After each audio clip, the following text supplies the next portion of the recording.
नमस्कार दोस्तों, political science के 20वें लेक्चर में आपका स्वागत है। पिछले लेक्चर में हम डिस्कस कर रहे थे होब्स के बारे में। कंप्लीट नहीं हुआ था, होब्स से ही आज हम कंटिन्यू करेंगे। पहले हम जानेंगे होब्स ने जो कुछ लिखा है, होब्स की राइटिंग में होब्स का पर्पज़ क्या है, मकसद क्या है। उसके बाद हम जानेंगे होब्स की मेथडोलॉजी के बारे में, कौन सा तरीका अपनाया जाता है अपनी थ्योरीज़ के लिए। उसके बाद हम डिस्कस करेंगे होब्स के जो विचार हैं उनको डिटेल से। पहले हम होब्स का पर्पस जान लेते हैं। पर्पस देखो होब्स का ये है, जैसा हमने पिछले लेक्चर में डिस्कस किया, होब्स के जीवन काल में एनार्की काफ़ी ज़्यादा थी, लाइफ की कोई सिक्योरिटी नहीं थी। इंग्लैंड में सिविल वार चल रहा था, 1642 से लेकर 1651 के बीच सिविल वार चलता है। तो होब्स का एक मकसद है प्रिजर्वेशन ऑफ लाइफ। इसीलिए होब्स कहते भी हैं राइट टू लाइफ एक ऐसा अधिकार है जो एक ह्यूमन बीइंग से कोई भी नहीं छीन सकता। तो एक तो ये मकसद है होब्स का जो उनकी राइटिंग में दिखता है। दूसरा देखो, होब्स पॉलिटिकल थ्योरीज को बिल्ड करना चाहते हैं साइंटिफिक आइडियाज़ पर। ऐसा क्यों? क्योंकि देखो होब्स का जो जीवन काल है उस दौरान काफ़ी सारी प्रमुख साइंटिफिक डिस्कवरीज हुई, और जो फेमस साइंटिस्ट हैं फॉर एग्जांपल न्यूटन, गैलीलियो, ये होब्स के ही समय के हैं। तो उस समय साइंस का बोलबाला था। इसी वजह से होब्स चाहते थे पॉलिटिकल थ्योरीज को भी डेवलप किया जाए साइंटिफिक अप्रोच की सहायता से। अगर ऐसा होता है तो जिन पॉलिटिकल थ्योरीज को साइंटिफिक अप्रोच की सहायता से बिल्ड किया गया है, ऐसी थ्योरीज को लोग ज़्यादा स्वीकार करेंगे, ऐसी पॉलिटिकल थ्योरीज की क्रेडिबिलिटी भी ज़्यादा होगी। तो ये हमने होब्स के पर्पजेस के बारे में डिस्कस किया। अब हम जानते हैं होब्स की मेथडोलॉजी के बारे में। होब्स का जो मेथड है, मेथडोलॉजी है, वो इन्फ्लुएंस्ड है रेने डिस्कार्टस से। रेने डिस्कार्टस ने देखो रास्ता दिखाया कैसे सोशल साइंस में भी साइंटिफिक मेथड का इस्तेमाल किया जा सकता है। होब्स के मेथड का नाम है रेजोल्यूटिव कंपोजिटिव मेथड।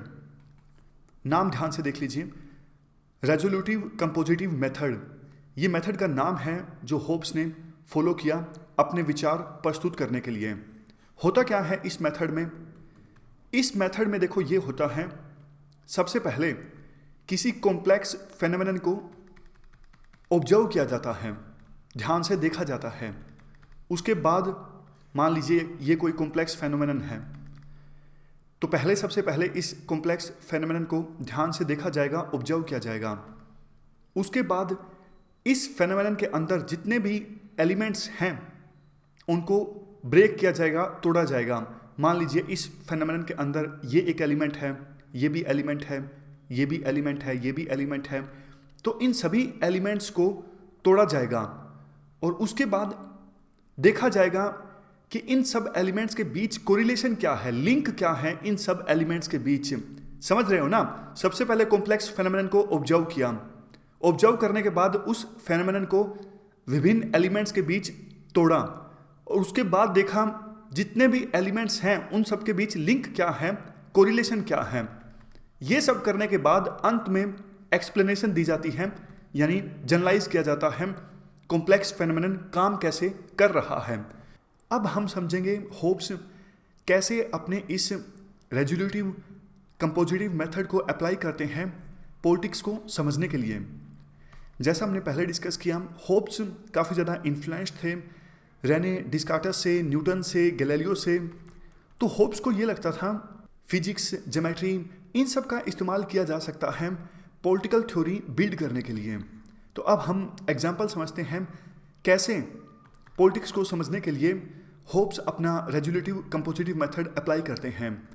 देखो पॉलिटिक्स एक कॉम्प्लेक्स फेनोमेनन है और रेजोल्यूटिव कंपोजिटिव मेथड क्या है? सबसे पहले कॉम्प्लेक्स फेनोमेनन को सिंपलर पार्ट्स में ब्रेक करो, तब तक ब्रेक करते रहो जब तक कि कॉम्प्लेक्स फेनोमेनन एलिमेंटल स्टेट में नहीं आ जाता है। यानी कॉम्प्लेक्स फेनोमेनन के जो एलिमेंट्स हैं उन्हें फर्दर डिवाइड नहीं किया जा सकता है, तब तक सिंपलर पार्ट्स में कॉम्प्लेक्स फेनोमेनन के जो एलिमेंट्स हैं उसको डिवाइड करते रहो।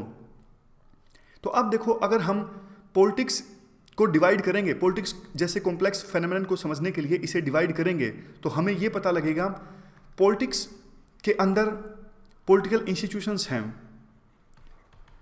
जैसे पार्लियामेंट एक इंस्टीट्यूशन है, सीबीआई एक इंस्टीट्यूशन है, जुडिशरी एक इंस्टीट्यूशन है।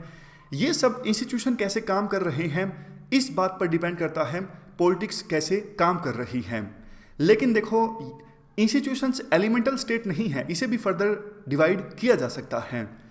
कोई भी इंस्टीट्यूशन काम कैसे करेगा वो इस बात पर डिपेंड करता है उस इंस्टीट्यूशन में जो पर्सन्स हैं वो कैसे बिहेव कर रही हैं। जैसे सीबीआई के डायरेक्टर हैं आलोक वर्मा, स्पेशल डायरेक्टर राकेश अस्थाना, ये काम कैसे कर रहे हैं इन्फ्लुएंस करेगा सीबीआई की फंक्शनिंग को। प्रधानमंत्री पद का जो इंस्टीट्यूशन है वो कैसे काम करेगा इस बात पर डिपेंड करता है जो पर्सन प्रधानमंत्री है उसका बिहेवियर कैसे है। समझ गए? फिर से बोलता हूँ, देखो, रेजुलेटिव कंपोजिटिव मेथड को अप्लाई कीजिए। पॉलिटिक्स एक कॉम्प्लेक्स फेनोमेनन है और पॉलिटिक्स के इस कॉम्प्लेक्स फेनोमेनन को समझने के लिए आप इसे सिंपलर पार्ट्स में तब तक डिवाइड करते जाइए तब तक जब तक एलिमेंटल स्टेट में पार्ट्स नहीं आ जाते हैं। एलिमेंटल स्टेट का मतलब है पार्ट्स को फर्दर डिवाइड नहीं किया जा सकता है। तो पॉलिटिक्स को आप डिवाइड करोगे तो आपको पता लगेगा पॉलिटिकल इंस्टीट्यूशंस पे डिपेंड करती है पॉलिटिक्स। पॉलिटिकल इंस्टीट्यूशंस को आप डिवाइड करोगे तो आपको ये पता लगेगा कि ह्यूमन बिहेवियर पे डिपेंड करते हैं पॉलिटिकल इंस्टीट्यूशंस। ह्यूमन बिहेवियर को भी आप फर्दर डिवाइड कीजिए तो आपको ये पता लगेगा ह्यूमन बिहेवियर इस बात पे डिपेंड करता है ब्रेन कैसे काम करेगा, यानी दिमाग पे डिपेंड करता है ह्यूमन बिहेवियर। दिमाग देखो बाकी चीज़ों की तरह ही एक मैटर है, दिमाग मैटर है ना बाकी चीज़ों की तरह। और जैसे मैटर में पार्टिकल्स होते हैं, दिमाग में भी पार्टिकल्स हैं और वो पार्टिकल्स हमेशा मोशन में रहते हैं, यानी घूमते रहते हैं। जिस दिन पर्सन की डेथ हो जाती है उस पर्सन के दिमाग के अंदर जो पार्टिकल्स हैं उन पार्टिकल्स का मोशन रुक जाता है। अदरवाइज हमेशा दिमाग रूपी मैटर के अंदर जो पार्टिकल्स हैं वो घूमते रहते हैं, मूव करते रहते हैं। लेकिन देखो, अब आप ध्यान से सुनिएगा, मैन का बिहेवियर इस बात पे डिपेंड करेगा कि मैन के दिमाग रूपी मैटर में जो पार्टिकल्स हैं उनका मोशन किस डायरेक्शन में होगा। किस डायरेक्शन में मैन के दिमाग रूपी मैटर में पार्टिकल्स का मोशन होगा इस बात पर डिपेंड करेगा मैन का बिहेवियर कैसे होगा।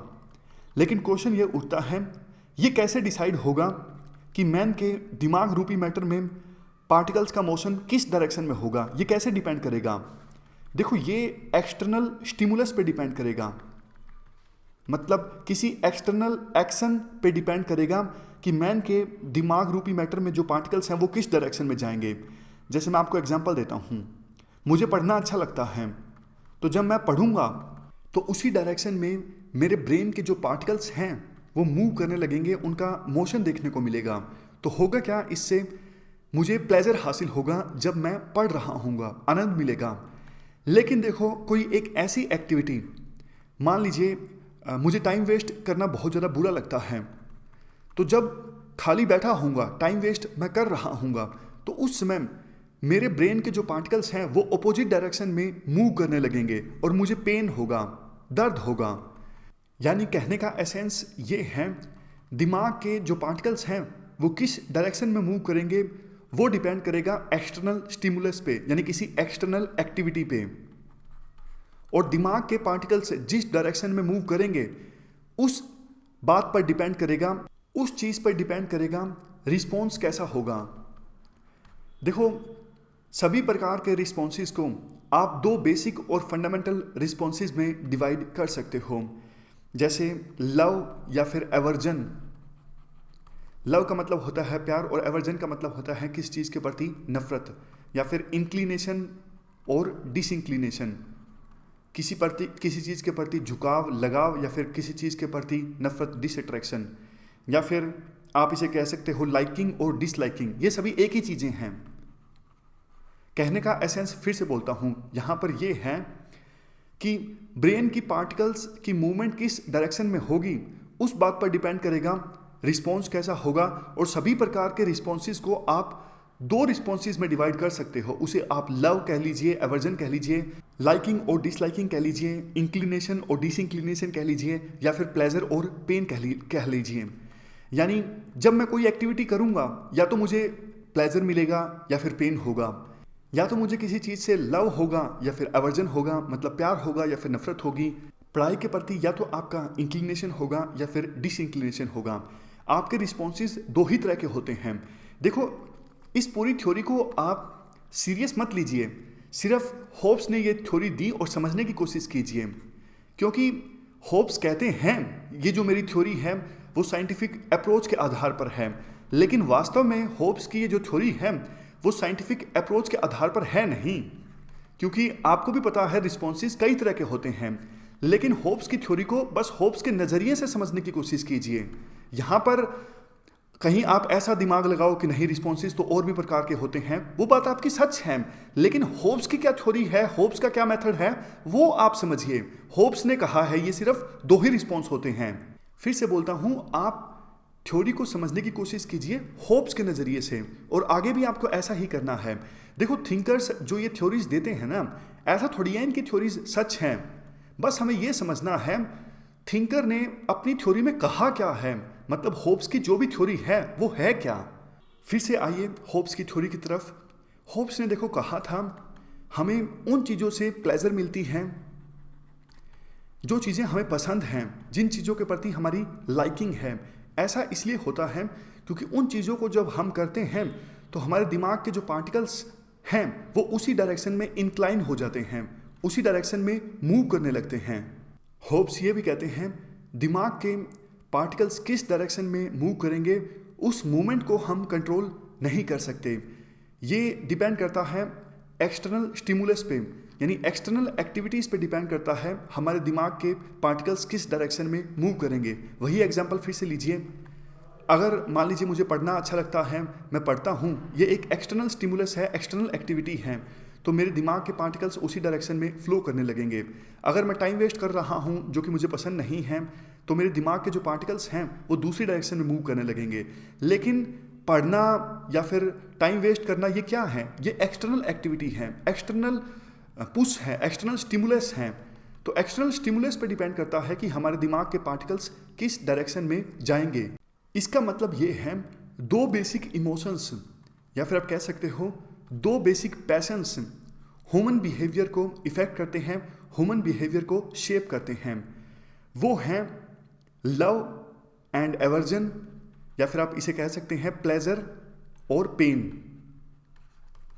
होप्स के अनुसार पब्लिक पॉलिसी इस प्रकार की होनी चाहिए जिससे ह्यूमन बींग्स को प्लेजर मिले और पेन अवॉइड हो। तो ये पूरा मेथड है होप्स का, जिसे कहा जाता है रेजोल्यूटिव कंपोजिटिव मेथड, यानी RC मेथड। पिछले लेक्चर में जब मैंने आपको एक्सप्लेन किया था यूटिलिटेरियन, तब हमने समझा था कि ह्यूमन बीइंग वही काम करता है जिससे उसको प्लेजर मिलता है और उस काम को अवॉइड करता है जिससे उसे पेन मिलता है। यानी इंसान वो काम करता है जिसकी यूटिलिटी हो। और होप्स ने अपने मेथड में भी तो यही चीज़ें एक्सप्लेन की ना, प्लेजर और पेन वाली। पब्लिक पॉलिसी ऐसी होनी चाहिए जिससे प्लेजर मिले लोगों को और पेन अवॉइड हो। तो अगर क्वेश्चन आता है होप्स कैसे प्रूव करते हैं man is utilitarian by nature, तो आप इस क्वेश्चन को आसानी से अब सोल्व कर सकते हो, इस क्वेश्चन का आंसर लिख सकते हो। पहले आप यूटिलिटेरियन को एक्सप्लेन करोगे, बाद में होप्स की मेथडोलॉजी को एक्सप्लेन करोगे और बताओगे लास्ट में होप्स के मेथड का एसेंस कि man is utilitarian by nature. अब देखो एक इंपॉर्टेंट बात, होप्स अपने मेथड की सहायता से, यानी रेजोल्यूटिव कंपोजिटिव मेथड की सहायता से ये भी साबित कर देते हैं कि man is individualistic by nature. ये कैसे साबित होगा होप्स के मेथड से man is individualistic by nature? ये देखो ऐसे साबित होगा, देखो मेरे दिमाग में जो पार्टिकल्स हैं वो किस डायरेक्शन में मूव कर रहे हैं वो आपको समझ में नहीं आएगा, और आपके दिमाग में पार्टिकल्स किस डायरेक्शन में मूव कर रहे हैं वो मुझे नहीं समझ में आएगा। यानी मुझे किन चीज़ों से प्लेजर मिलता है, किन चीज़ों से पेन मिलता है वो आपको नहीं समझ में आएगा, और आपको किन चीज़ों से प्लेजर मिलता है, किन चीज़ों से पेन मिलता है वो मुझे नहीं समझ में आएगा। कहने का एसेंस ये है, एक ह्यूमन बीइंग दूसरे ह्यूमन बीइंग के ब्रेन में पार्टिकल्स की मूवमेंट को नहीं समझ सकता। सभी लोग सिर्फ अपने अपने दिमाग के पार्टिकल्स की मूवमेंट को समझ सकते हैं, यानी सभी लोग सिर्फ ये समझ सकते हैं मुझे किस चीज़ से प्लेजर मिल रहा है, किसी चीज़ से पेन मिल रहा है।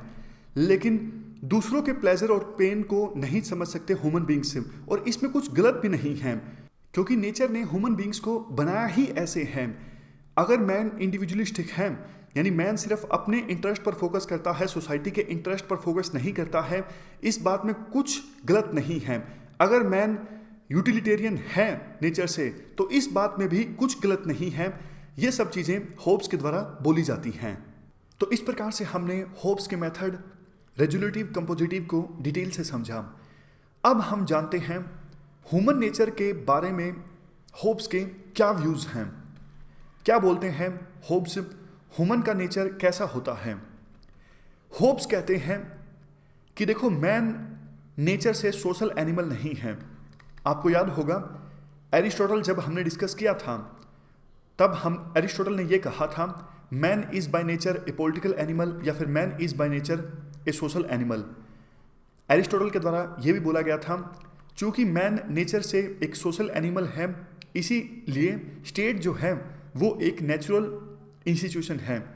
लेकिन होब्स के द्वारा बोला जाता है मैन नेचर के हिसाब से एक सोशल एनिमल नहीं है। मैन को जब आवश्यकता पड़ती है, यानी जरूरत पड़ने पर मैन सोशल एनिमल बन जाता है। होब्स के द्वारा यह भी बोला जाता है मैन नेचर के हिसाब से सेल्फिश होता है, यानी स्वार्थी होता है। याद कीजिए, सेम बात बोली गई थी मैकेवली के द्वारा, यानी आप कह सकते हो मैकेवली और होब्स के विचार ह्यूमन नेचर के बारे में मिलते जुलते हैं।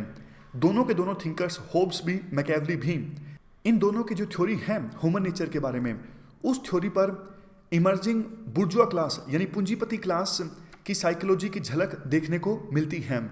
होब्स ने, जैसा हमने पहले डिस्कस किया, दो फंडामेंटल इमोशंस या फिर दो बेसिक पैशंस ह्यूमन बिहेवियर को या फिर ह्यूमन एक्शंस को शेप करते हैं, लव एंड अवर्जन या फिर प्लेजर और पेन। होब्स ने यह भी कहा, जैसा हमने डिस्कस किया, कि देखो हर एक पर्सन सिर्फ अपने ही प्लेजर और पेन को समझता है और दूसरों के प्लेजर और पेन को नहीं समझता है। होब्स देखो पहले थिंकर थे जो इक्वालिटी ऑफ ह्यूमन बींग्स की बात करते हैं। आपको याद होगा प्लेटो ने जब हमें डिस्कस किया तो प्लेटो कहते हैं 3 प्रकार के ह्यूमन बींग्स होते हैं, man of copper, man of silver, man of gold. Aristotle ने भी इसी प्रकार की बात कही, कुछ ह्यूमन बींग्स मास्टर होते हैं, कुछ स्लेव्स होते हैं, और मैकेवली ने भी कुछ इसी तरह की बातें की थी। लेकिन होब्स ऐसे पर्सन हैं जो कहते हैं सभी ह्यूमन बींग्स बराबर हैं, क्योंकि सभी सिर्फ अपने ही प्लेजर और पेन को समझ सकते हैं। कोई ह्यूमन बींग दूसरे के प्लेजर और पेन को नहीं समझ सकता है। और ऐसा भी नहीं है कि कोई ऐसा ह्यूमन बींग हो जिसके एक्शंस या फिर जिसका बिहेवियर इन दो इमोशंस, इन दो पैशंस की वजह से शेप ना होता हो। नहीं, सभी ह्यूमन बींग्स बराबर हैं, इक्वल लेवल पे हैं। सभी ह्यूमन बींग्स के जो एक्शन हैं वो लव एंड अवर्जन या फिर प्लेजर और पेन पे डिपेंड करते हैं, और सभी ह्यूमन बींग्स सिर्फ अपना अपना प्लेजर और पेन समझ सकते हैं, किसी दूसरे का प्लेजर और पेन नहीं समझ सकते हैं। तो ये बातें जब होब्स के द्वारा बोली जाती हैं तो होब्स एक प्रकार से इनडायरेक्टली कहते हैं सभी ह्यूमन बींग्स बराबर हैं, इक्वल हैं, और कोई ह्यूमन बींग सुपीरियर नहीं है, कोई ह्यूमन बींग गॉड नहीं है। ह्यूमन नेचर के बारे में होब्स का नेक्स्ट पॉइंट है man is possessive by nature. Possessive का क्या मतलब होता है? पिछले लेक्चर मैंने आपको बताया था, पोसेसिव का मतलब होता है ज़्यादा से ज़्यादा चीज़ें इकट्ठे करने की चाहत। वो चीज़ें जिनसे मैन को प्लेजर मिलता है, उन चीज़ों को इकट्ठा करने की चाहत को कहते हैं पोसेसिवनेस।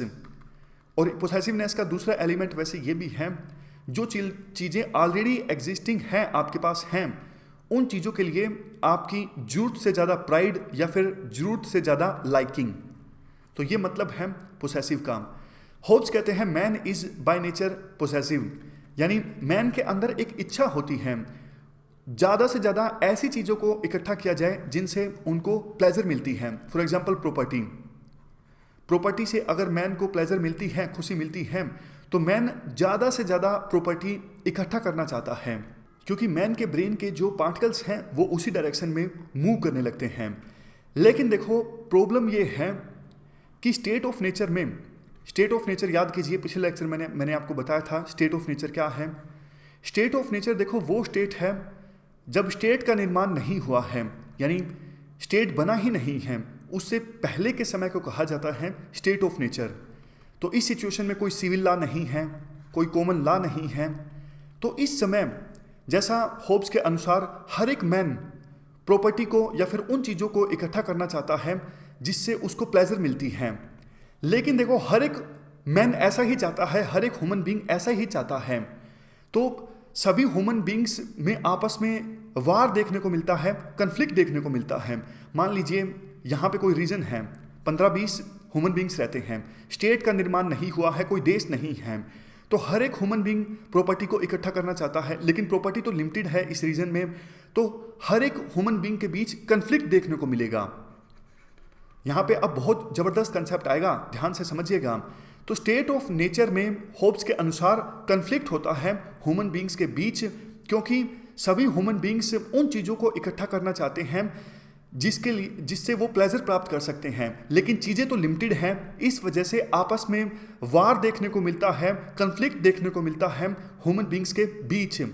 इसी कंसेप्ट को कंटिन्यू कीजिए और अब आता है तीसरा point, man is by nature power seeking animal.